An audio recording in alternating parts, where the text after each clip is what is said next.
Is buying pads for your wife really such a huge ask from your husband? Last week, I experienced an unexpected start to my monthly periods, and to make matters worse, I had run out of pads. Feeling uncomfortable and slightly panicked, I called my husband and asked if he could pick up some pads for me on his way home. I didn't think it was a big deal at all, just a simple request. But his reaction? It was like I had asked him for the impossible.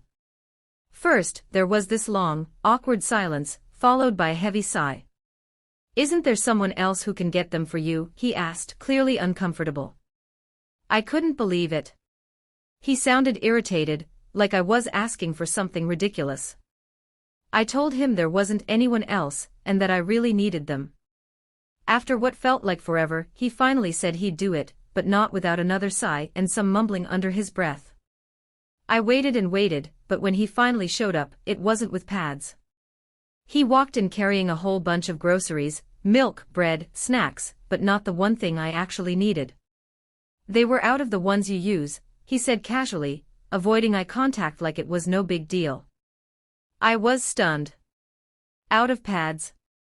At a whole supermarket? He could have asked for help, picked a different brand, or just done something. Anything. I didn't say much at the time, but I was furious. Here I was, uncomfortable and in need, and he had left me to fend for myself.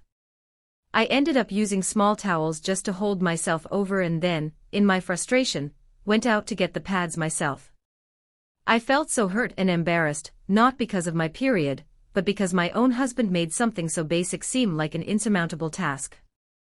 I don't understand why it had to be such a big deal. We share a life together, why is picking up pads treated like a major inconvenience? I needed his support, and instead, I felt like an afterthought.